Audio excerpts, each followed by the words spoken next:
What's up, my dudes? My name is Spencer Turley. We got some inside jokes going on here, bro. So this is the top 5 missing features in MX Simulator, and some of you guys are probably thinking, what, Spencer? I thought you were an MX Simulator fanboy, which I am, but I can still admit whenever a game is missing a few things. But I will say, at its core, I still feel like MX Simulator is better than any other motocross game out there tenfold, because whenever you think about those things that are really hard to get right in a motocross game, that's where MX Simulator shines the most. Things like physics, things like the way the speed feels and the way the bike feels over the jumps. Those other motocross games have always struggled with that, but you got to look at it like it can have the best graphics in the world and unicorns and everything else, but if the bike doesn't feel right, then what's the point, bro? You know what I'm saying? So I feel like that's where MX Simulator has really pulled away from a lot of these other motocross games, but a lot of people try to compare Reflex to MX Simulator, but you really can't do that because Reflex is a console-based game. Therefore, that's pretty much all that game is ever going to be. Yeah, you can get more custom tracks and some more mods here and there, but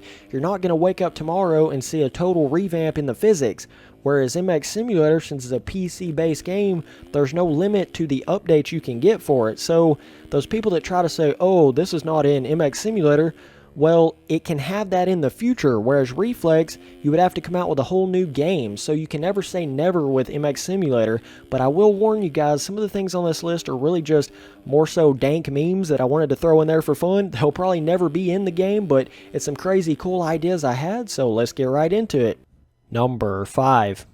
So coming in at number 5, we have different tire compounds for different grip and tire pressure adjustments, and this is something you would just think would be in a motocross simulator, but at the same time, I can see where it's kind of pointless because it's pretty much 3 different things that's affecting the same exact thing. So when you think about it, you have your dirt that can have different traction fillings, and then if you had different tire compounds, that would also be affecting different traction fillings, and then if you had different tire pressures, that would also be affecting different traction fillings. So it is kind of silly when you think about it because it's 3 different things that's affecting the same exact value, but it would be cool just for poops and giggles to see like a supermoto tire and maybe a hard pack tire and a soft terrain tire. And if you guys don't know, that's a big part to real life motocross. The actual tire pressure, that can change everything about the bike if you're off by 2 pounds of air pressure. Like, it's pretty crazy. I mean, if you have less air pressure, it can actually make the bike feel like it has a softer suspension because the tire itself soaks up more on the jumps. Number 4. So prepare your nuts for number 4 because it's out there, dude. Let me tell you, listen to this. Broken bones and bike wear and tear on engine and tires throughout the race. Now, I understand how absolutely preposterous this is and the fact that it'll probably never be in the game, but it's still really cool to think about. Could you imagine if you crashed and let's just say landed on your wrist and got back up on the bike, maybe it pulled one direction, or if you crashed and hit your head, maybe it was like a drunk effect on the screen like you had gotten a concussion. And maybe if you landed on your leg, it was like harder to shift, and I would love to see where there was a chance of crashing so hard that you hurt yourself to a point to where you couldn't get back on the bike at all for that current race. And that's a really big difference between MX Simulator and real life motocross. And they're very, very similar, but the one thing that is glaringly different is the fact that with MX Simulator, you don't really have to have balls, dude. You can go huck a 420-foot Dragon's Back, blaze it up, and completely wad the bike up and kill yourself, and you just get right back up. And I understand it's a video game, so you're never really going to be able to put the fear as like it is in real life, but I would like to see more of a negative effect to crashing so that people were a little more practical with the way they were riding and the kind of jumps they were hitting. And if you had something in there where there was that slight chance of crashing and hurting yourself so bad that you didn't get back on the bike at all, or if you just had one little crash, you could hurt your wrist and it would affect the actual steering of the bike, that would be awesome in this game. And also the bike wear and tear, and if you've ever played any car game out there in the past decade, you would know that if you slam into a wall going 100 miles an hour fast, odds are that sucker's not going to be as peppy as it once was because there's actual engine wear and tear and damage. And that would be amazing in this game if they had a system where, like, if you rev the bike too much during a race, there was a chance of actually blowing up the engine, and oh my god, dude, I would be screwed on my wide open videos, but that would be an awesome feature. And if you did like a 50 lap race, maybe at the very end your tires were totally bald and you had barely any traction at all. That would be so realistic and awesome to have in the game, but it would be cool to see the option that like turn it on or off so that you didn't have to always have that super realistic feeling, even though I could still deal with that because that would be amazing. But it would be cool to see, like on a very long trail race, like if you had to pull over and get more fuel and stuff like that. I know this stuff is probably crazy to you guys, but these are ideas that I've had cooking up in my mind forever that would be awesome in a motocross game. And what better game than MX Simulator? So anyways, on to the next one. Number 3. So coming in at number 3, we have different bike CCs, and a lot of you guys can probably vouch for me. Where's the 85, bro? They got 50 different versions of a 450, but they don't even have an 85. It's pretty bizarre when you think about it. And the fact that they have a 350, but they don't have a 150. I don't know. It's kind of weird, man, but I want to see a 65, an 85, a 150 4-stroke and 2-stroke, and a 500 2-stroke. That would be sick in this game, dude. Like, could you imagine if there was 85s? See, as it is in the game right now, there's only a 50, so the 50 goes like -2 miles an hour, and the fun factor is just not really there for me. But I want a bike that's really small, just like a goof and a gaff kind of thing, but it still had the power to go hit some jumps and stuff on it too, and the 150 2-stroke would be awesome.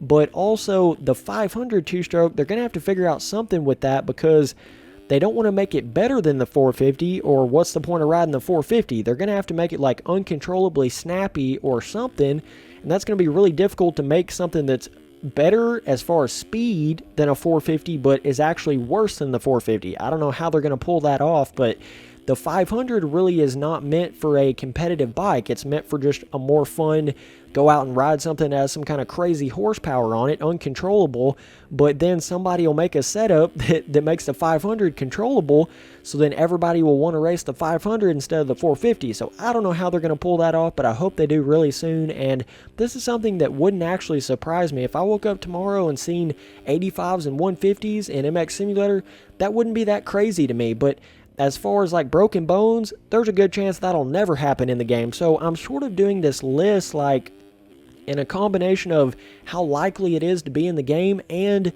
how cool the idea is. So that's why the broken bone thing and the bike wear and tear is probably one of the coolest things I've ever come up with, but it's not going to be number 1 on this list because it's not very practical to ever actually be in the game, if you understand what I'm saying there. So on to the next one. Number 2. So coming in at number 2, dude, we got dirt, water, and dust on goggles, a tear-off system, and different weather effects that could actually affect the current race you're in. So for instance, if it's raining, maybe it makes the track more slick over time, and if it's really sunny outside, it would make the track more dry over time. And I want to see the tear-offs where it's like you start off with 20, so you actually have to manage them throughout the race. That would be an awesome gameplay element, but I don't think a tear-off system would really be that hard to put into a game because it's really just a visual thing. But roost is a big part to motocross. If you don't know, it's like somebody unloading a paintball gun on your a-hole. I mean, that's straight up what it's like, and people don't understand it. It's a big part to motocross.